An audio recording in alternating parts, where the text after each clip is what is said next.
This is the Team Objection podcast for November 8th, 2018, episode 367. And it's the Thursday after the election, which means I've been super busy this week, but I can predict the future because look what's happening on the screen right now. Mine's a little low because I'm out of the frame, but it's a Suns podcast. If that's your deal, stick around. We got all sorts of tasty information for you. It's like a sub podcast at this point, and we're considering possibly at some point doing like a spin-off of Team Objection, just doing a Suns only podcast because we're good at it. Let's be honest. Look at this shit. We once spent an entire episode of the radio show way back in the day before the podcast just breaking down the Suns roster for the upcoming season from like least paid to most paid, and it took maybe an hour to an hour and a half, and everybody was fine with that. Was I on that one? I think so. I was. If you're sick of seeing Dave not know anything about anything, stick around because you're going to see him. You're going to see him how you've never seen him before. He's going to know numbers. He's going to know things. Your stuttering sounded a lot like Rick Sanchez, just so you know. You're just going to know a lot more. I do a pretty good really Morty, or at least I did when I did it a lot. I probably could. That's not a bad Rick. Do it right now. You know me. I'm halfway decent with impressions. I'm not great, but I'm halfway decent. You have a few decent ones, yeah. I have good impressions, but Rick is not one of them, mostly because I'm concerned it would just ruin my larynx from the word go. So I have my bobbleheads. Mm-hmm. This is Connie Hawkins, and a reputable sex offender. And this one has aged less well. Yes. Kevin Johnson, though. That's the only bobbleheads I have. And that hurts a little bit because I used to be like, man, KJ should be in the Hall of Fame. And I'm like, I really shouldn't just say his name anymore. I owned a KJ jersey when I was a kid, and that sentence now means a lot. Different things than it meant when I was 8. Sure. I had a Dan Marley jersey. And for what it's worth, I'm going this year for Halloween. Or I guess I did whatever illusion we're trying to do here. Yeah. It's Bugs Bunny from Space Jam. And Maisie won as Lola. And we had the jerseys and everything. I could go throw it on. I won't, but I could. I won't because you don't deserve it, viewers. I bought a $35 Bugs jersey from the movie Space Jam's Toon Squad on the front. A 23-year-old movie. You got it, buddy. For a 32-year-old man. Also, I didn't know they misspelled Toon Squad. Yeah. They spell it Toon, right? No. Nope. That would make sense. Yep. No, because it's supposed to be Tunes because... Wait. Because how do they spell Looney Tunes? Oh, T-O-N-S. is that why? Okay. Tunes, yeah. I didn't know that. Yeah, that's so why. that's why it's T-U-N, even though it does not seem to make sense out of the context. Why does it make sense even there, though? Well, I mean, they spell Looney Tunes, so that's one reason. But why does Looney Tunes spell like that? Well, their origin has to do with like more than just musical? Cartoons back in the day. Yeah. And so when you said it was misspelled, I thought you meant that literally they misspelled Tunes to Toons. Oh. Like how it should have been spelled. Right. So that's, yeah. Well, anyway, Suns podcast. Yes. This is not a Space Jam podcast yet. It will be someday. I'm working on it. But when we run out of all of the topics, the only fallback will be Space Jam. When LeBron comes out with Space Jam 2, that's my time. So one of the bigger news, besides the fact that we got all of our hopes raised completely after game 1, it was like, all right, baby, finals. No, really, I wasn't saying that. But I didn't either. I wasn't at all. I thought we were going to be competitive. No. At least. We had a shot to win a few games this year, and then everything just came crashing down. They made a good move, I think, in not giving Bender his 4th-year option, because seriously, that guy just needs to go away. Good sadly. riddance. I don't know. You know what? I don't even know if I agree. So let me clarify. When I say competitive, I mean I would love to lose within single digits. I think that would be We did. fine. Yeah. I told you we lost by 17. It was 7. But to be fair, we were down by 24 with 4 minutes left, so how much that counts is really, right. So we've been losing. We've been getting blown out, and they haven't been like games. I know one of our Devin Booker's hurt. He's our best player. He's still our best player.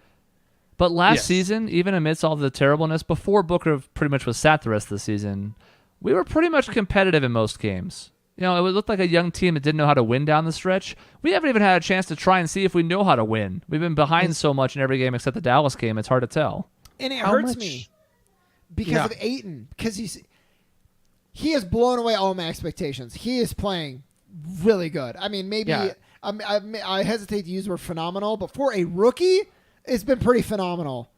And we need to run the offense through him, though, which we're not. And that bothers me. That would involve being able to throw an entry pass to the center, which still is a bit of an issue. Well, I mean, Kobo's decent at it, but Yeah. let me know what you guys think about this. So there's a theory that the offense that we run is responsible for us leading the league in assisted field goals, which is pretty good. Viewers, there's no one who is among you who's still listening who doesn't know what I mean when I say assisted field goals. But when you pass the ball to someone and then they score, assisted field goal, we lead the league. We are also probably leading the league in turnovers. We have to be close. we are. We're number 1. So is it the offense's fault or is it personnel's fault? I think it's a combination in that sense because we have a lot of players that, for whatever reason, haven't fully grasped this offense. And I like the movement offense. I like the fact that we got a lot of passing. It's a lot better than watching what we had last year where we never assisted on anything. So I feel like it's still got to take a little bit of root, but you also figure that's what training camp is for. So Right. I don't know. It's Isn't tough the to say. offense is like a reverse, like a weave, right? When you used to do the weave in practice, where it's like you're coming from the outside and you're swinging in, and then you catch the ball in the wing and then you drive it, and if it's there, great, you take it, and if it's not, then you pass it again. It's a lot of perimeter passing by design, but that also leaves you really ripe for picks. Yeah.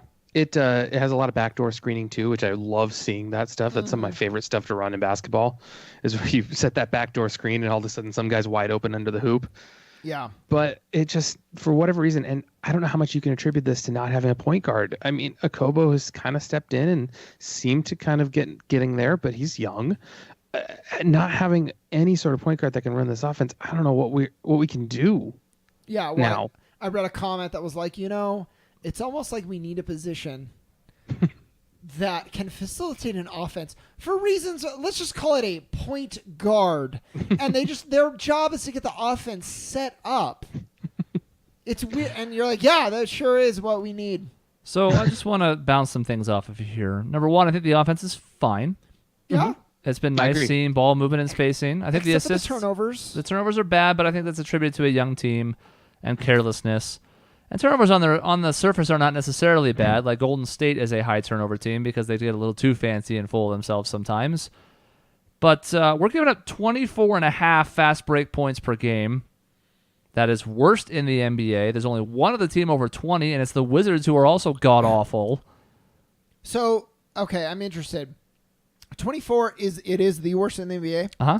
We don't have the most turnovers in the NBA. We do. Oh, we also do. Okay. Yep. So there might be a point, correlation there. Well, that is a correlation, but the point I was trying to make was the issue is the turnovers themselves, of course, but we are not getting back on D. We're not running back when we turn it over. We're also just not getting back, period. Our defense is horrible. And I just want to put this out there. The Suns were worst in fast break points allowed last season. I'm sorry, second worst. The Clippers were number 1 at 15.4 per game. That was the worst last season. We are a whole 10 points worse than that. And yes, pace is up this season a bit, but there's still no accounting for the fact that that is utter garbage. I don't even know how to fix that. I mean, part of it is effort, you figure, getting back.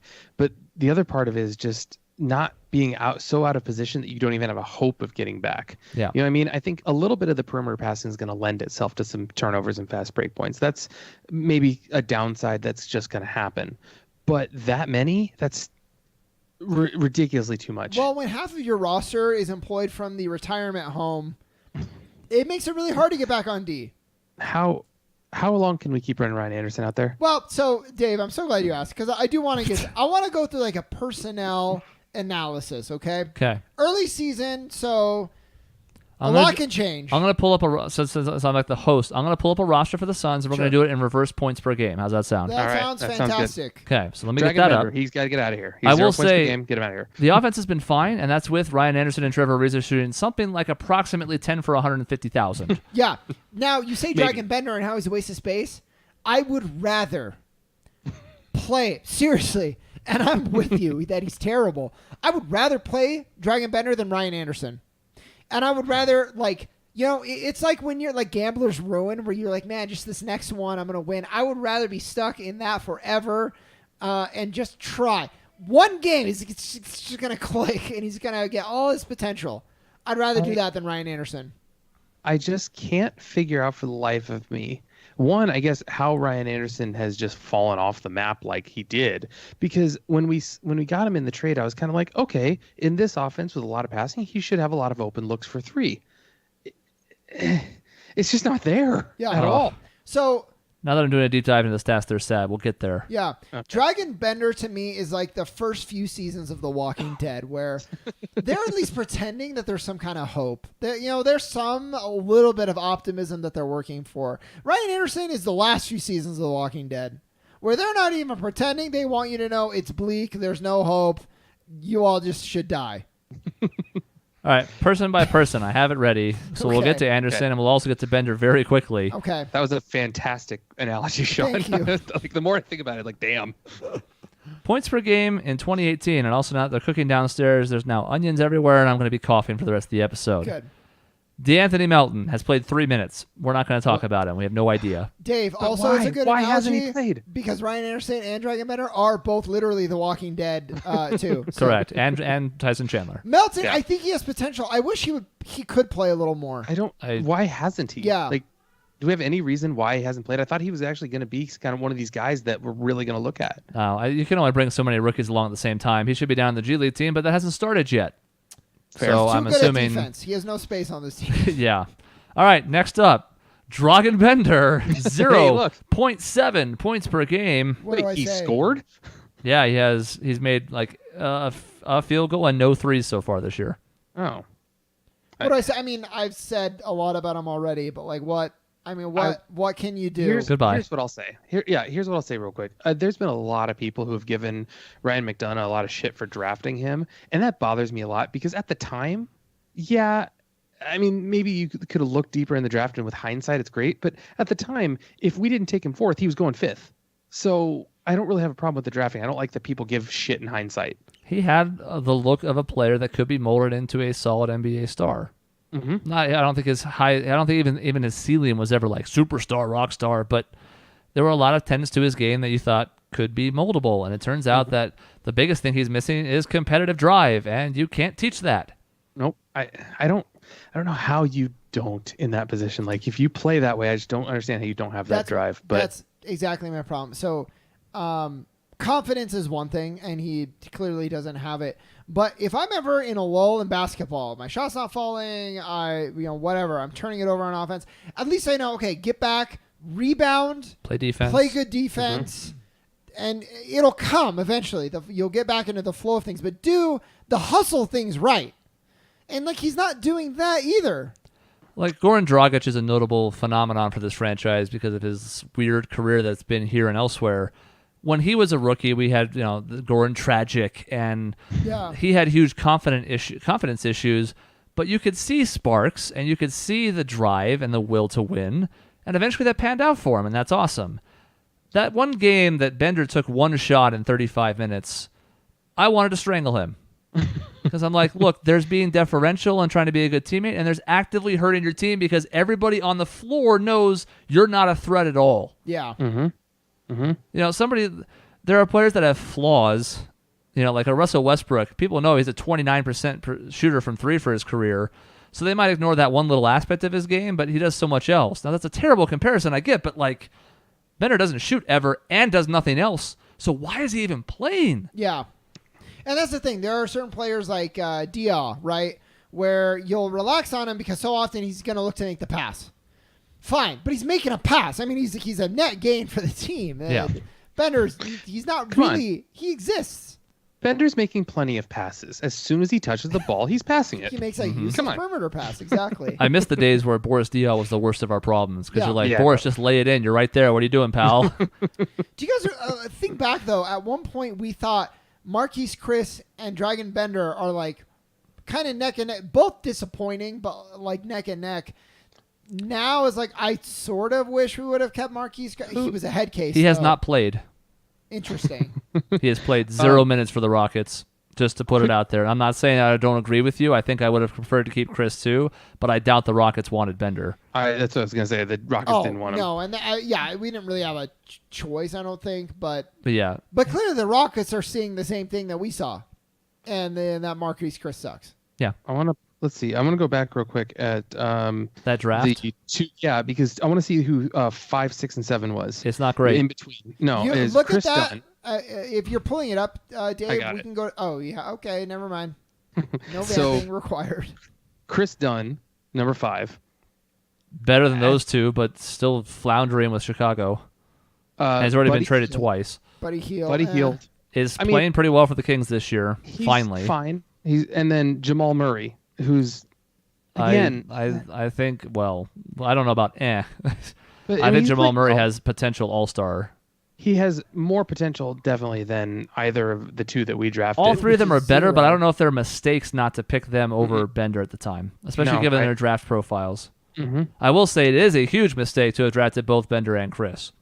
Yeah. If there's one fault I have with McDonough, is taking two young players who take the same position and then never letting either of them spend significant time in the G League. Yeah.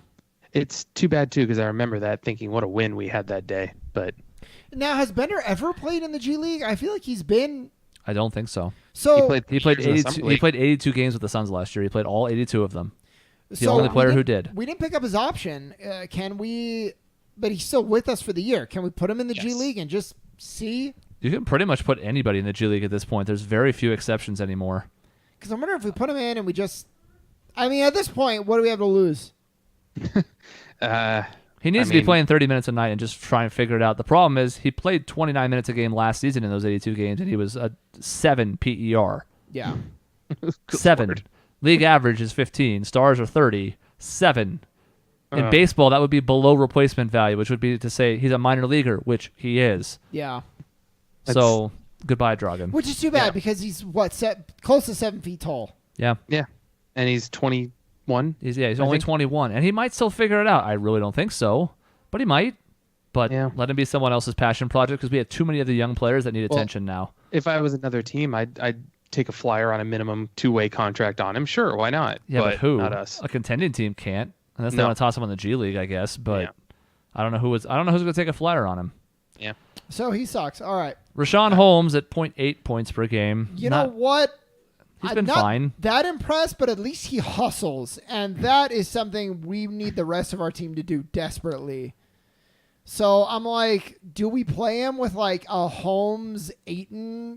Give them a little bit of time in a game to at least give it an interesting the front court an interesting look. We can't until Better. Ayton has an NBA-ready 3. Yeah. I was going to say, you better surround them by 3-point shooters if that's the case. I just want some And- hustle, man. I don't even if it hurts the offense a little bit. The defense is porous. It's horrible. Mm-hmm. And I mean that's one player, and it's not going to fix everything. But like that's the kind of Lou Amundsen, I don't know, drive that we just don't have. I have a feeling that Rashawn Holmes will not be on this team by the end of the year. Just, I don't know. For some reason, just not much playing time. Could be a spark plug off the bench for a contender. I just don't see him here. I don't think so either, but we'll see. They have a chance to get a look at him. He's been as advertised. He can score around the rim, and he can rebound, and he can occasionally block shots.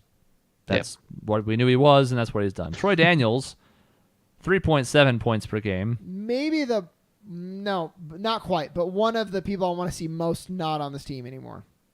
I already didn't like him because I hold grudges, and the whole thing between him and Devin Booker, I didn't appreciate, and I still don't like it. But Booker signed off on it. He said it was totally cool when he made the trade because for him. he's a professional, but he still holds a grudge. I was just say, I think that's the right play by Booker, and I do think there's something to it, but why would Booker give a fuck about Troy Daniels by that point? By the time he joined the Suns, Booker was already entrenched. Yeah. Yeah, bring him in. I don't give a shit. He'll inspire me in practice. Yeah. I didn't want him on the roster to start the season, even though he had a good preseason. He shoots threes, and he's made 40% of his, 5 so far. Plays no defense. Mm-hmm. There's no engine. I'm gonna be saying this a lot, but there's no engine there. Mm-hmm. Yeah, no thanks. See you later. Which is it hurts me to love a team where there's so little engine. And yeah, he's taking 5 threes. But he's 5 made threes. 2. Wow, There you go. good player. Tyson Chandler, 4 points a game, 4.5 rebounds. Goodbye. Oh, sorry, 5.8 rebounds. Get out. I mean, who's got a time machine? Go back to about Yeah. 2005. I don't even think Swap he's him played out. that badly. No, I feel like he's like getting out of him. the brunt of hate. he shouldn't be playing. He shouldn't be on this roster. We shouldn't assign him just with the hopes of using him to leverage against LaMarcus Aldridge. I feel like he's a 4-year deal. He's fine. I feel like I'd rather give Holmes his playing time. I probably agree, but like to see, like if there's a list of the Suns' problems, Tyson Chandler's way down on it for me. I would agree with that too. From a professional standpoint, he seems like a really nice guy. He seems like someone who does have a lot of knowledge and may be a coach someday. But yeah, we have no reason to have him on this roster. I'm shocked that he hasn't been moved. There is something. I think the veteran presence idea is overblown. Case in point, Jared Dudley and others. I do think Chandler's actually good to have around for Ayton. Here's the thing. Okay, maybe, but the whole idea of veteran leadership, I'm just like ready to. You need veterans who can play. The idea of it is fine, but in execution, we've had veteran leadership for years, and we haven't made the playoff in a decade. So, yeah, I would agree, overblown. Veterans on the end of the bench don't matter. Yeah. Yeah, veterans who can actually get out there and be on the court with you and tell you what's wrong and then show you what's wrong at the same time is the biggest thing. Which is why I'm not giving up on Trevor Ariza yet, but we'll get to him. Okay. No. Jamal Crawford, who's 38. 5.2 points a game, 43% shooting, which is about right for him, 36 from 3. Not a whole lot else. It's the like Lindsey Hunter... what's that guy's name? Demps. That's the GM. Okay. Tony Dell. No, whatever. It was some Tony stupid. No, it was Del a Curry? player. No, that's okay. Ronaldo Balkman. During that time, you know what I'm talking about. It's like after D'Antoni. This is like what the Jamal Crawford signing is. It's just like a bad signing in a weird sort of transitionary period, and I don't like it, and I don't like him, and like, are we getting kickbacks from AARP? Like, that's what I'm thinking. Like, with Jamal Crawford, Ryan Anderson, Tyson Chandler, like, old is okay, but if you're old and you can't play anymore, like, get out of here. It made no sense at the time of signing him. I remember hearing about it and thinking, like, well, why? I mean, he's not a point guard, really. I mean, I guess he could be slotted in as a point guard, but he's not what we need on this team whatsoever. I don't know what we can get on this team, but it didn't make sense at the time, and now he's just kind of there. He's been fine. He's only playing 11 minutes a game. Like, it's again, yeah, and that's fine that he's fine, but do we need a 38-year-old player that's fine? I also wonder if he'd be playing even less than 11 minutes a game if we had a starting shooting guard who could be healthy, because the other shooting guards on this roster, not named Devin Booker, are Jamal Crawford and Troy Daniels. That's it.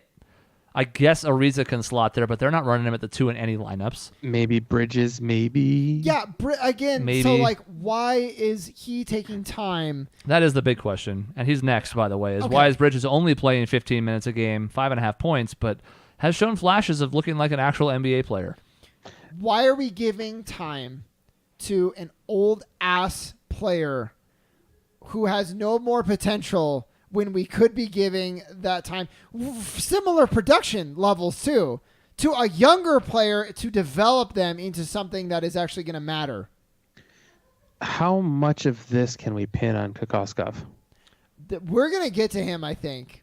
I think the question is, how much of this can we pin on any coach, and how much of this is Robert Sarver's relentless desire to win, even when he hasn't constructed a roster that can do so? And we will get to that too.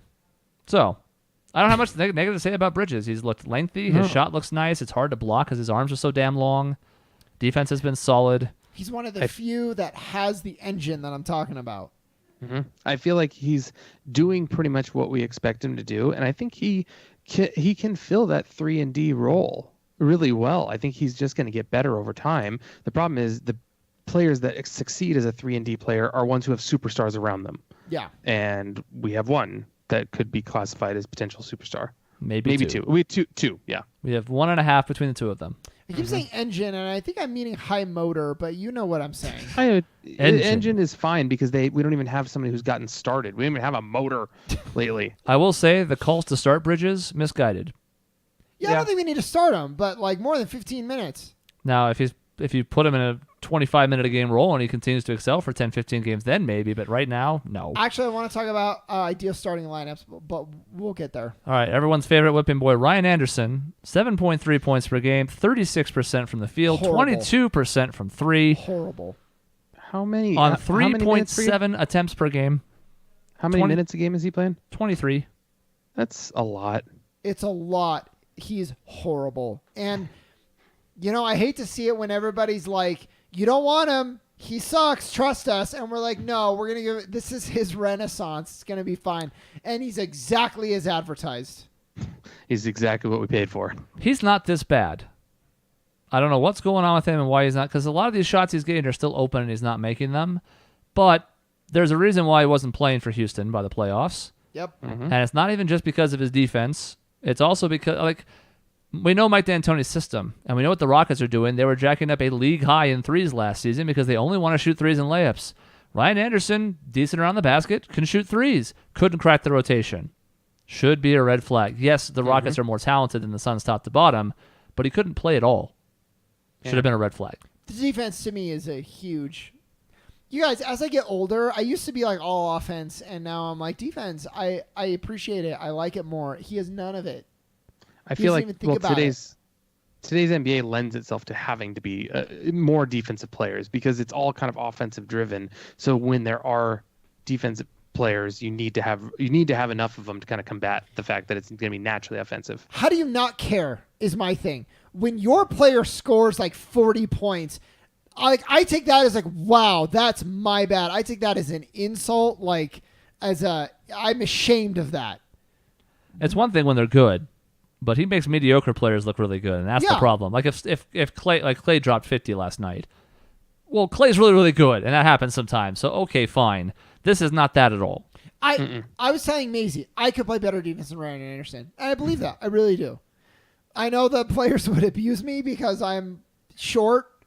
I still could play better defense than him because there's like a little bit of effort, and that's the difference. He's terrible. I hate him. Get him off the team.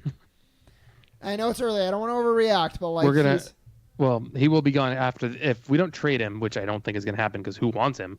We will definitely waive him and stretch him at the end of the year to create cap space. I'm sorry, Chris. We don't even have like 5 legit starters. We don't even have 3 legit starters who are starting right now. Nope. Think about that. NBA team cannot roll out more than 2 starters. It's awful. Yeah. Okay, let's keep going. Terrible. Yeah, I guess we're going to keep clicking.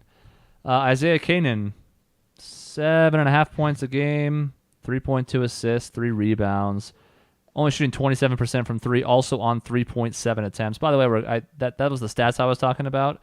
We have 3 players shooting more than 3 threes per game, making less than 25% of them. Yeah, Kanan is fine, probably off of the bench at best. Yep, should not be starting. What's his turnover numbers? Because they're pretty high. 1.8 per game, so that's an assist-turnover ratio of less than 2. Excellent. Yeah. Nash used to have like 5-6 turnovers, but he was also getting like 12 assists a game. Kanan exemplifies everything that's wrong with everybody who's been a stopgap at the point guard position, where they all kind of try hard. They have the motor that Shaun's looking for, but they don't have any of the skill. Mm-hmm. Kanan is okay at best on offense and a sieve defensively, and even though he's trying, it's like he's not putting effort into it. He's just not any good. I mean, it was a nice story that we signed him back after his horrific injury last year, but nice stories aren't going to win you games. Nope. I hate to be that cutthroat, but if you hit us, this was the first year out of the playoffs, we'll be a little more lenient. It has been a decade. We are desperate as a fan base. And especially after this past offseason, I think of the fact of we had this high hopes. We're like, all right, we're putting everything together. We're finally going to figure this thing out and start our path. Yeah. And we're done tanking. No. Yep. Well, it turns out we are done tanking. Now we just suck and we can't win games. You can't just decide to be done tanking if you don't actually sign anybody that it makes a difference. And I'm sure they're like, well, Ariza. And I'm like, no. That's not enough of a thing to be like, this 23-win team is not going to be a playoff team. It's not.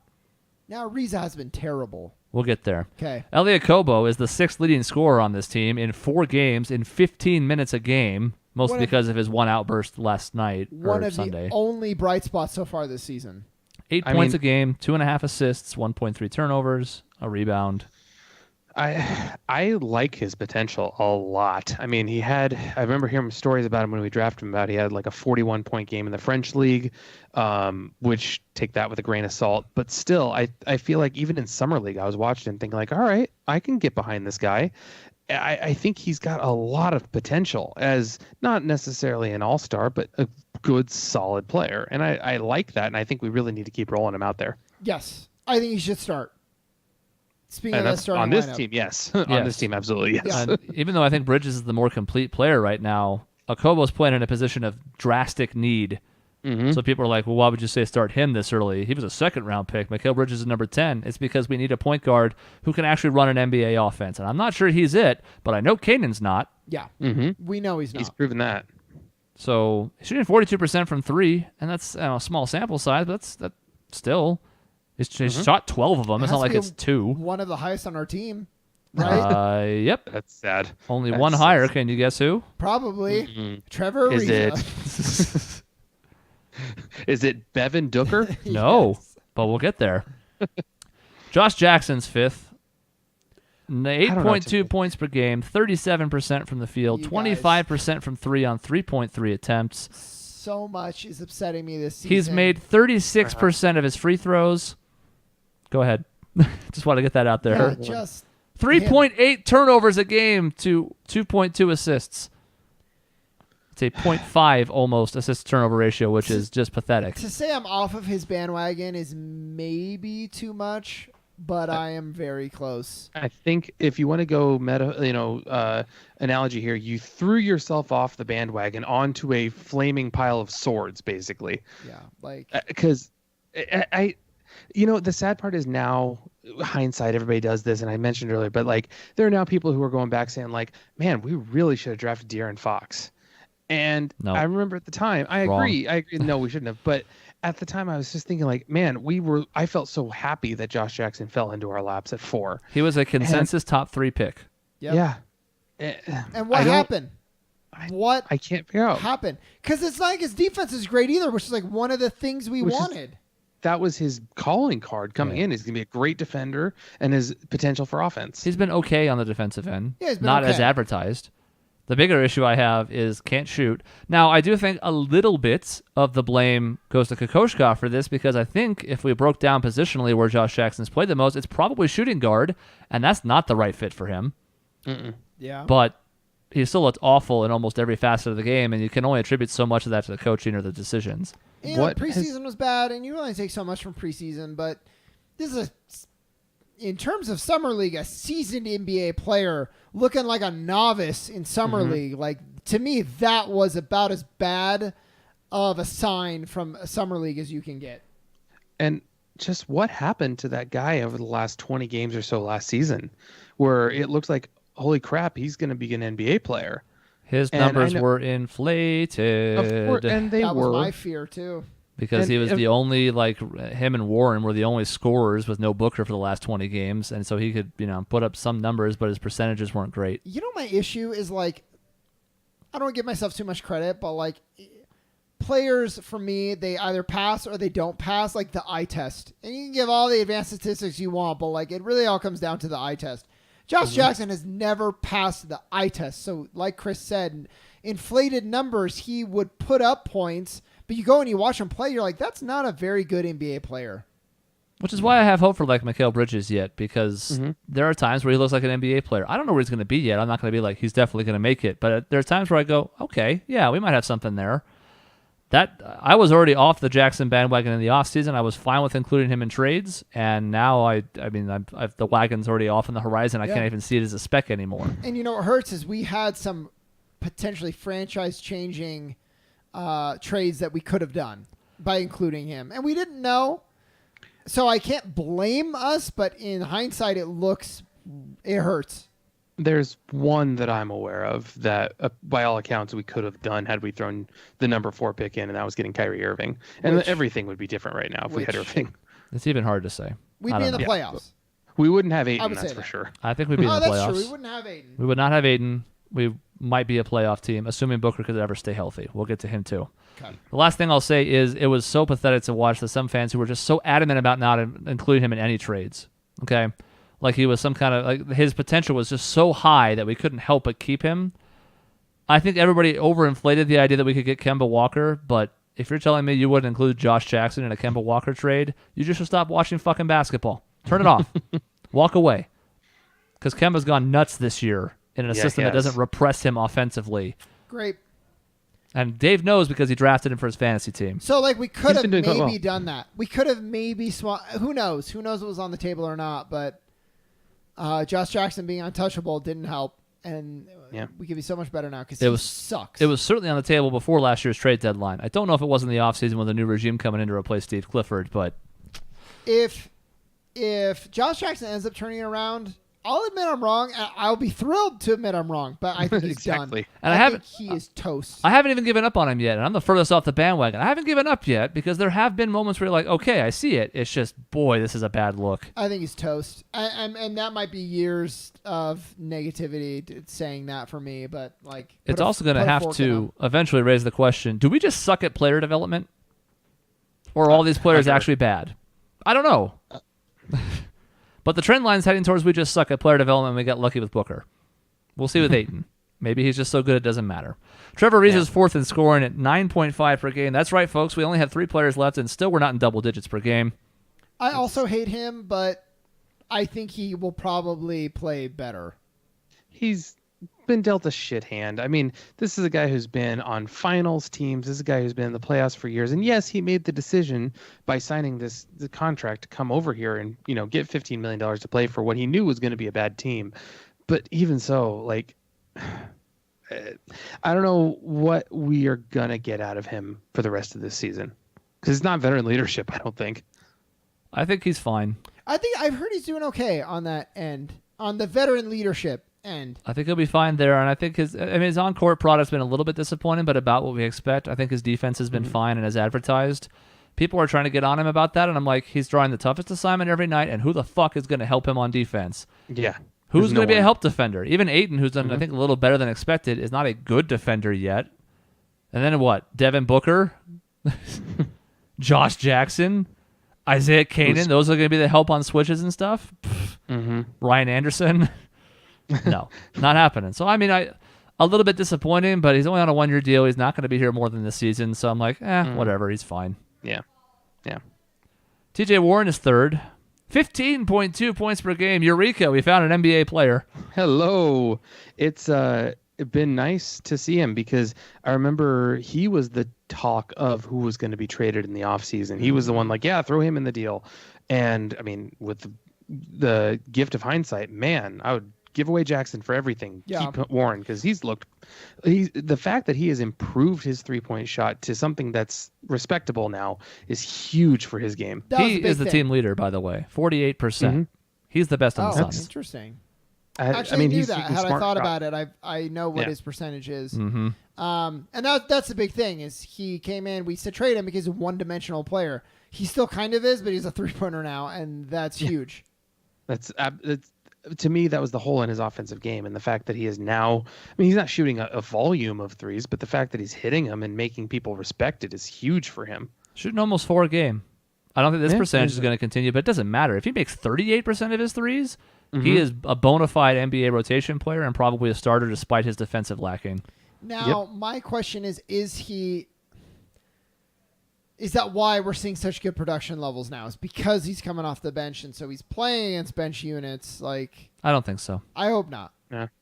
I think, if anything, his numbers are actually down slightly. His percentages are looking good, and that probably helps a little bit. But to me, he is a proven 20-point-a-game NBA scorer. Yeah. I mean, he hasn't actually averaged 20. He has, 19.7 or whatever last year. But the point is, if everybody was ready to get rid of him, it's like, it's not that easy to score 20 points a game in the NBA. It's really not. My issue is all he does is score. Yeah, and that's a problem. He doesn't pass. He doesn't play defense. Like, all he does is score. Sometimes, like, there'll be a fast break. It's like 1-on-3. An easy dump-off pass. We have a guaranteed 2 points. He takes it in himself. Most of the times he's successful, but, like, the IQ kind of is... maybe it's not IQ. Maybe he's just like, I want to score. I don't want to pass it. If TJ Warren was our 5th best player, we'd be fine. Oh, yeah. But he's not. Third he's best. our 3rd best player, and it's not even that close, and that's a problem. Yeah. Like if TJ Warren were starting for the Warriors as their 5th guy, but before Cousins or whatever, they'd be fine. Oh, yeah. He would fit right in Oh, yeah, absolutely. because they could highlight his strengths and hide his deficiencies. Well, we have nowhere to hide his defense right now, and his strength is the one thing that we sort of have, which is scoring. Young DeAndre Ayton, 20 years old, 6 games into his career, Godsend. 17.5 points a game, 10 rebounds, shooting 64% from the field, has not yet attempted a three, 85% from the line, 3.5 assists per game, and so almost good. a steal and a block. He looks so good, and he's just starting. Yeah, his footwork. The times I've seen, he had one game, a couple games ago against. I'm blanking on who it was, but I saw him. There was a lot of picks set for him, and he got the ball down the post in a mismatch and just abused his defender. Just spun move, easy dunk, and I just saw that footwork. I was like, "Damn, that is." You don't see that today in the NBA much. Yeah. So it's so good to see somebody. He's shooting well. His percentages. What'd you say, Chris? He's shooting from the field in the 60s. 64%. Yeah, he's that's confident. Yep. You can see it. Defense is not like he's a stopper. He's not an Embiid, but he's not making the rookie mistakes. Like I think it was expected he was going to foul out like every early game, and he's moving his feet, he's going straight up, and that's been a very nice surprise. I would be stunned if a rookie center could ever be that good as they start off in the NBA. There's just so much to learn about defense and switches and everything it takes to be a good NBA defender. And we think of like Rudy Gobert now. He was not that his first 2 seasons. Right. Yeah. So I'm not saying he's going to get to that level, just that there's definitely room for improvement. And the nicest thing is like he has elite footwork and elite touch. Yep. Mm-hmm. He can catch the ball from a lot of positions. He can finish with both hands. He can finish both sides of the rim, underneath, dunk, lay it in. All these things were things that we were sort of promised Alex Len could maybe do, and he absolutely couldn't. So it's refreshing to see someone who can actually, play basketball. Yeah, someone who doesn't make me second guess is the ball covered in butter. It's really nice. Yeah, I've never played in an NBA game. I don't know for sure. Maybe they put it in butter. I don't know. It must suck to play in a league where they butter the ball. Makes it so much more difficult than necessary. I freaking hate him. Mm-hmm. But Ayton, man, really, honestly, at this point, he should be touching the ball every possession on offense. Like, it should be Ayton, try to score, and if you can't, then you can kick it out to one of your inferiors. And that's fine. On his defense, the thing I was thinking about it is, you're right, Chris, about the difficulty of learning a defense in a rookie and why I think he has potential to actually be a decent defender is I see him going up for blocks and then getting faked out. Like he goes after a switch and tries to go for a block, and then a pass gets made and it's an easy layup. Once he learns kind of his body, his positioning, where NBA players and how quick they are, he'll learn when to go for blocks and when not to go for blocks and when to just be a big body. And that's going to bode really well for him if he learns that. And I think from listening to his interviews to just seeing his play on the court, I think he's got that desire and drive to be that type of player. He thinks he's better at defense than he really is, but the drive is there, and I think he will eventually be as good as he already thinks he is, and that's huge. Think about defending the Warriors for a 24-second shot clock, and how many times a big man's going to have to get sucked into a pick and roll and decide, do I show, do I trap, do I hedge, do I drop back? Yeah. And they're all contextual, and they're all situational, and it involves personnel that he's probably still learning. It's a whole thing. And that's a good point, is the personnel, because, even when I play much lower level, everybody, when I play basketball, I will sometimes make a decision because I don't necessarily trust that my teammate is going to make the right decision. And so there's all of that too. If you hedge, do you know for sure that your teammate is going to know, to drop back and to adjust or whatever the case may be? And he's probably not there yet, but he will get there. Our team hopefully will start meshing more. There was one play that gave me so much hope, and I can't remember if it was in preseason or not, but Ayton switched on to Curry when we were playing the Warriors right near the end of the first half, and Ayton played amazing defense to force Curry into a contested shot. Curry almost made it because he's Steph freaking Curry, but it was great defense on a great contest against one of the best guys who can get his shot off. And I saw that. I'm like, okay, Ayton, you got footwork, you've got agility to at least make Steph Curry work for a shot. That's something. There's another one. And he's what, 19? 20. He's 20. He's 20. He's going to get better. He's going to get bigger. It's great. That's absolutely right, but he also got switched on to LeBron 4 times in that Lakers game about a week ago. Was fine in all 4 possessions. Yeah, he was. Yeah. We should start putting him on the best player, no matter what the position. Yeah, guard Russell Westbrook. It'll be fine. Good luck, kid. Our Lord and Savior, or at least former Lord and Savior, Devin Booker, 27.8 points per game, 4.5 rebounds, 6.8 assists, 5.5 turnovers, 50% from the field, 39% from 3, 82% from the line. Other than the turnovers, everything there is great. He's hurt again. It's pretty much what we expected of him, I'd say. 27 points a game, except for the turnovers. I think everything else is pretty much what we expect him to do.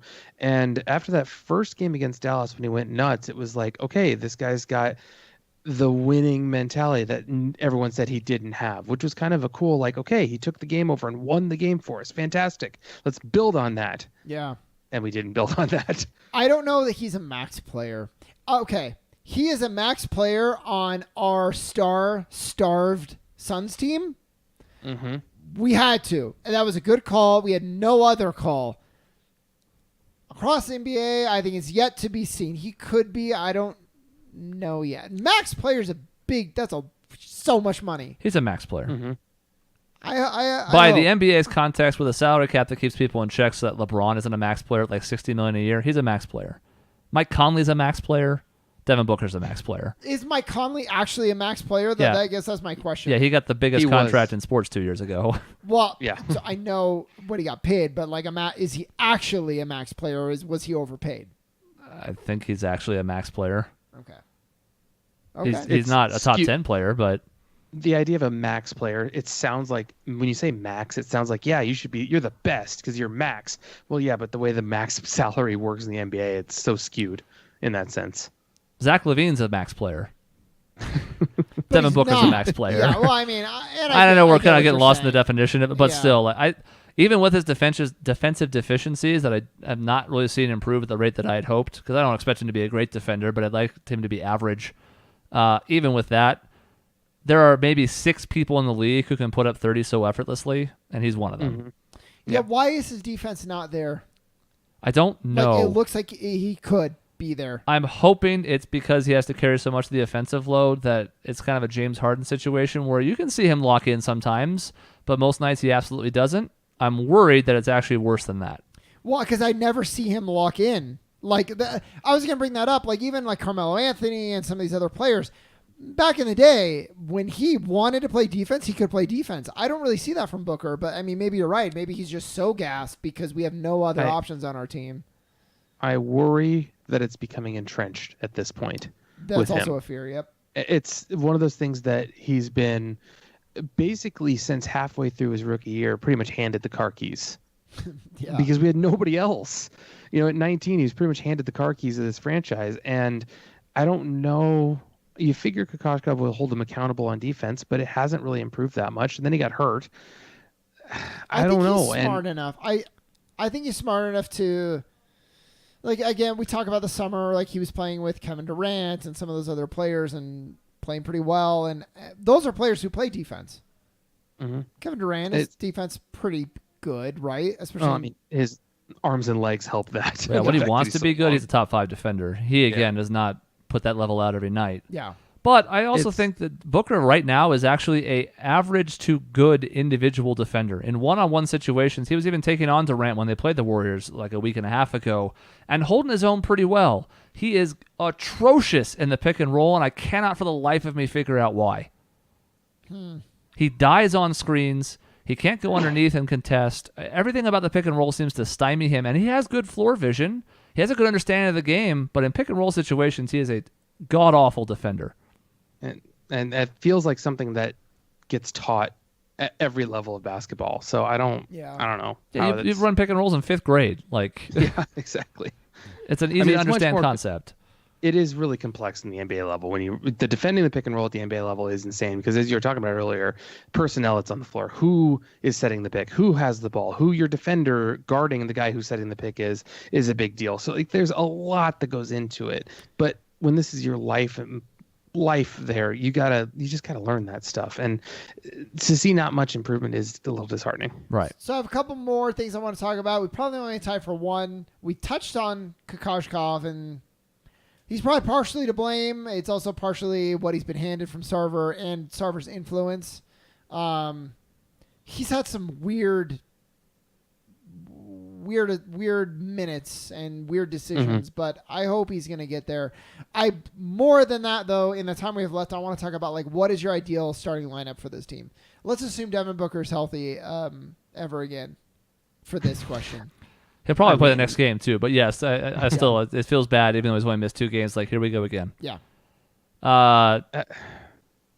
Devin Booker and Ayton. Well, here's the problem. Yeah. We have no point guard and no shooting guard that's not named Devin Booker. So even if you want to play Devin at the point, then who plays shooting guard? Right. I don't think we do Devin not yet, at least. Clearly, we've seen early in the season, but like so many turnovers, it seems to kind of wear on him. It just doesn't look like it's clicking. And his handle's not good enough. Yeah. Not for full-time ball handling duties. Yeah. So I still think Booker at the 2 for now is the best decision. Ayton at the 5, obviously. To me, it's pretty clearly a Kobo, Booker, Warren, Ariza, Ayton. That's what I think. And that's a lot of pressure for a Kobo. But again, if Booker's not playing the point, somebody has to. It's not Kanan, therefore it has to be a Kobo. Yeah. So it's kind of like fill in the blanks. Yep. Do you have any? I agree. And okay, so then let's say that's our starting lineup. Who are you bringing off the bench then? Bridges and probably. I feel like Ryan Anderson's fine off the bench. He hurts you less against bench units, and his shooting can be a boon for the second unit. Bridges for sure. Bridges definitely. Jackson still, because you have to. Yes, yeah. And Kanan's your backup point because somebody has to. So and then you give a couple minutes to Chandler and Holmes, whoever you feeling that night, I guess. Yeah. Yeah, and that's fine. That's not great, but it's the best we've got. And maybe you toss Jamal Crawford out for like a 3-minute stretch in the second quarter. See if a shot's falling that night. Because he's a guy who can catch fire. That's for sure. He's a streaky guy. See what you got in him that night. Because if he's going to be on fire, then you can even have him kind of stay with the first unit when they come back in the second quarter or something. But to me, and people will be like, well, why don't we play Melton? I'm like, again, like you can only do so many at a time. So if you're going to be putting the keys in Kobo's hands here, then you got to work with him. Get Melton down to the G League, get him some reps down there, and then have Kanan as a backup because that's the veteran presence you actually need in that spot. I was going to say, you can have Melton come off the bench, but I think it's too much. With Kobo starting, I think Kanan is fine off the bench. Yeah. And for the reasons you said, too. Overall, it's so depressing to be at this point again. Yeah. Where it's like, all right, well, let's look for the future again. And I'm never going to give up on this team. They're always going to be my favorite team. I could never care about an NBA team like this, but this is tough. This is just so tough. It really is. And there are some even if our fans are like, well, you're overblowing, 5 games. And I'm like, I get it, but they were all double-digit loss, or a lot of them are bad losses, and it just feels like here we go again. And I can't help that. That's the one aspect I understand because we're going on 10 years of futility now. Like if you're a Thunder fan, you don't start jumping off the bandwagon because they've had a slow start. Like they're gonna figure it out, and you know that. Yeah. The Suns, it's like here we go again. We're gonna suck again, and we've had like one of the worst records. Like how many years running now? I heard a stat 5. that the Suns at one point were like the 4th highest overall winning percentage in league history. Yep. Not anymore. We've dropped to like 8th. Yep. Or something Has like it been that. that bad? I thought we dropped to 5th, and that was a big deal. But no. We've dropped like 3 or 4 spots. That is depressing. Because of these past few years. Yep. It's awful. I used to be really proud of that stat, actually. Yep. I would tell people, like, well, where are you Suns fan? They never won championships. I was like, actually, did you know the 4th best and like the 3 teams ahead of them were like, and you would understand why. The Lakers and Celtics. And Lakers, Celtics, and I think Spurs, and that was like the top 3. Yeah. And then us. It was great. It was, and then now it's it was so funny. It's so funny growing up. It was like, well, the things I can count on is at least the Suns will be in the playoffs. We might not win the championship, but at least the Suns will be in the playoffs. And since 2010, which was my favorite year ever, I've forgotten what it's like to be in the playoffs. And that sucks. I miss being able to watch games. I would love the playoffs. I have no desire to sit down and watch games anymore. I like to follow them. I like to see how they did, but I can't sit and watch another blowout where the team doesn't even seem like they care. Yeah, that's what's hard. I've been trying to sit and watch, and I watched the first half of the Lakers game a couple weeks ago, and I was like, all right, cool, we got this. And then I had to go put my kids to bed, and we're like, okay, we're down 6, it's fine. Came back down 10 minutes later and put my kids to bed, and we're down 20. It's like, what the fuck just happened? Yep. I was gone for 10 minutes. Yeah. By the way, I'm not firing Kokoshkov yet. No. No, God, No, no, not yet. No. People Not- need That to, people need to calm the fuck down. I didn't even know that was a thing. Yeah, a little bit. Wow. I'm Okay, not- that's but horrible thing. You know, I don't- He's the Vegas odds-on favorite to be the next coach fired. Whatever that means. Anti-bet that? Whatever that means. But now that Tyronn Lue's gone, he's Yeah. next. Yeah. Well, that's not going to happen because It's- he's not an unmitigated disaster. It's 6 games. Yeah. He's installing a new offensive system for which his star player has missed 2 regular season games in the entire preseason and didn't play in Summer League when, coincidentally, we all looked like garbage offensively. I mean, we need a little more time. At least 20. Yeah, I agree. Well, So let's next episode we're going to talk about the 2019 draft prospects, right? yeah, because our season will be over by then, and No. we can start looking ahead. We'll do another analysis. I'm hoping the next time we do Zion. it, we can look at the offense again, and we can see, is the blender, as they're calling it, does that work for our team? Do we need to change it with the personnel that we have? And kind of talk about other systems that have worked and what was the case there. The triangle, yeah, it worked, but you also had some of the greatest players of all time. So was it the system? Was it the players? Was it the marriage? It didn't work real well in New York. That is No, exactly. I know. So, but yeah, next time that's what I would like to look at, and obviously we can just see where we're at in the season. Maybe we'll go to win streak, and we'll be feeling good. A win streak of 2. That's our goal. Our schedule only gets worse. That's the scariest Yeah, part. I know. All right, that's the end of this episode. In between shows, you can find us at our website, objectionnetwork.com, on social media at Team Objection, on youtube.com/Objection Network, where there's new videos 7 days a week. And finally, send email to the show to objectionnetwork@gmail.com. See you next time.